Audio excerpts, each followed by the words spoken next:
Quand je prends dernièrement les propos de Emmanuel Macron De qui? sur l'Afrique, eh bien, tout Africain conscient devrait donc comprendre très vite tout ce qu'il a pu nous dire et qu'est-ce que ça signifie.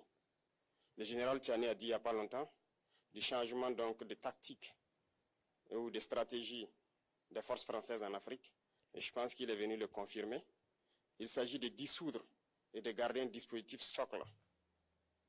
Et Emmanuel Macron l'a si bien dit qu'on ne peut que le remercier pour cette sincérité, même si certains ont voulu mettre la poudre aux yeux de leur population, mais la réalité finit par rattraper aussi.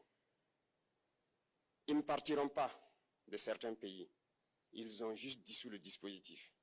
Vous ne les verrez plus dans des bases, mais dans les ambassades, ils seront là. Ils vont constituer des sociétés de sécurité pour sécuriser leurs sociétés qui existent dans ces pays-là. Mais les soldats seront là. Mais vous ne les verrez plus en tenue ou rassemblés dans des bases. C'est tout ce que ça veut dire. Ils vont se réorganiser, mais seront là. Il a parlé de politesse vis-à-vis de certains chefs d'État en leur donnant la primauté d'annoncer donc la rupture ou le départ des forces françaises. Ça nous importe peu, on peut dire. Mais tout ce que nous savons, c'est que si vous voulez une rupture avec ces forces impérialistes, c'est simple, on dénonce les accords. Tout commence par là-bas. Et je pense que l'exemple du Tchad, en tout cas, est palpable. Ils ont commencé par dénoncer les accords. Sinon, si on ne dénonce pas les accords, juste dire que les bases quittent, on n'a rien fait. Parce que le problème se trouve dans les accords coloniaux de défense qui ont été signés depuis l'indépendance. Le plus dangereux n'est pas ceux-là que vous voyez dans les bases. Le plus dangereux, ce sont les conseillers militaires. Les conseillers militaires existent dans tous ces pays. Ils ont existé au Burkina aussi jusqu'en fin 2022, jusqu'à ce que nous prenions nos responsabilités. Et qui sont ces conseillers militaires? C'est ceux-là qui sont censés mettre en pratique la politique de la France ici. Ils doivent travailler à rendre nos armées très faibles pour que la France puisse toujours avoir l'argument d'exister ici. Sous Blaise Compaoré, ils avaient réussi. Nos sentinelles prenaient donc la garde avec des bâtons. C'est ça que la France veut de nos armées. Lorsque nous arrivons à cette étape, nous n'avons pas le choix que de vouloir qu'ils viennent s'installer. Mais l'armée burkinabé a réussi à un moment donné à se débarrasser des conseillers militaires. C'est une leçon que Emmanuel Macron a donnée encore aux chefs d'État africains, de se rattraper et de pouvoir vraiment mener cette lutte contre l'impérialisme. Mais en plus de ça, il a aussi insulté tous les Africains dans ses propos. Il y a une partie qui a retenu mon attention, là où il parlait d'ingratitude. Et que l'ingratitude est une maladie non transmissible aux humains. Lui, il est humain. Notre ingratitude n'est pas transmissible à lui. Voilà comment ce monsieur voit l'Afrique, voit les Africains. Nous ne sommes pas des humains à ses yeux. Peut-être que c'est lui qui n'est pas humain, il ne se met pas dans la classe des humains. Mais s'il y a bien un ingrat, c'est bien lui. Je pense que s'il n'est pas athée et qu'il prie, à chaque matin qu'il se réveille et qu'il prie, il devrait aussi prier les Africains. Parce que c'est grâce à nos ancêtres qu'il existe aujourd'hui une France. Il devrait nous prier. À ses yeux, nous ne devons pas être des humains, nous sommes plus que des humains. Ce sont des messages très forts qu'il passe. Moi, je pleure le peuple français. Mais quand même, il est bien pour l'Afrique. Il est un mal nécessaire pour nous. Ceux qui veulent se réveiller, se réveillent. Ceux qui ne veulent pas se réveiller, comme on le dit, on ne peut pas réveiller quelqu'un qui ne dort pas. Les Africains doivent se réveiller. Nous devons travailler à être indépendants, à faire au moins ce que nos peuples connaissent le bonheur. Et la lutte contre l'impérialisme, c'est ça. Il faut décoloniser les mentalités, prendre en compte toutes ces données-là, parce que le monde nous donne tellement d'exemples à voir. Pour eux, il n'y a pas de morale. Ils peuvent vous désigner aujourd'hui terroriste, mais demain, vous êtes un héros. Tout par à leur fait. simple bouche. Ça, Ils décident de ce qu'ils font. Ils parlent de démocratie, mais ils se font eux-mêmes des coups d'État constitutionnels entre eux. Ils parlent des droits de l'homme, mais ils déciment des populations ailleurs. L'Africain doit se réveiller, l'Afrique doit se réveiller. Et le combat contre l'impérialisme est permanent. Et je vous invite à incorporer ce combat, à travailler en sorte que nous soyons réellement indépendants, que nous soyons autosuffisants et que nous puissions nous développer, connaître le bonheur. Le capitaine Ibrahim Traoré. Ouais. On savait qu'il n'allait pas se taire. Il n'allait pas rester bouche bée face à cette actualité. Perso, je savais pertinemment qu'il allait réagir à ce discours du président français Emmanuel Macron. C'est-à-dire, lui, déjà, même, il enlève même le président. Il ne l'appelle plus président. Il l'appelle par son nom Emmanuel Macron. C'est-à-dire, président là même, c'est-à-dire, lui aussi, il a pris même le respect, il a déposé là-bas. C'est-à-dire, le président français a manqué de respect au président africain, non? Le capitaine Ibrahim Traoré, lui aussi, d'abord déjà, il enlève même, il enlève le titre même président sur son nom. Il l'appelle Emmanuel Macron. Pour commencer, déjà.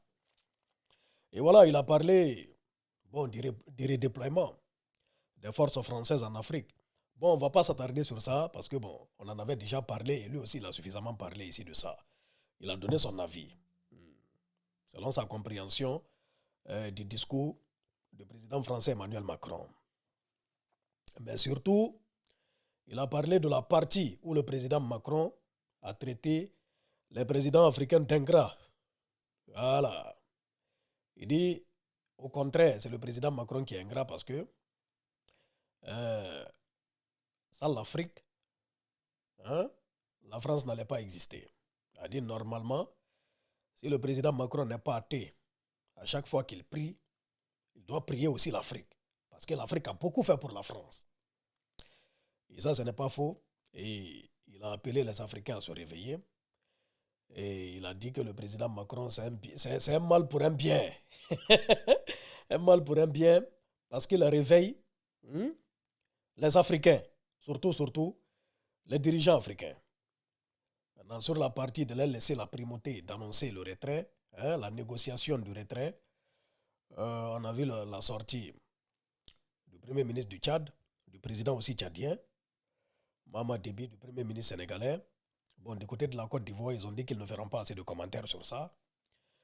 Si ça a été négocié, si c'est la France même qui les a demandé de partir et de redéployer autrement leurs forces dans ces différents pays, ils ont dit, qu'ils ne vont pas commenter. Le président Alassane Dramane Ouattara a été clair sur le sujet. Voici ce que moi je vais dire. Vous voyez, il y a eu une avancée quand même par rapport à cette situation. C'est quand même extraordinaire parce que il y a quelques années en arrière, on ne pouvait pas assister à de tels discours venant de chefs d'État africains. C'est la vérité.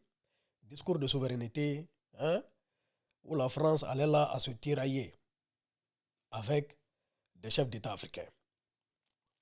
C'était le maître absolu. Et actuellement, on sent que la donne a changé. On sent que les gens commencent à se réveiller.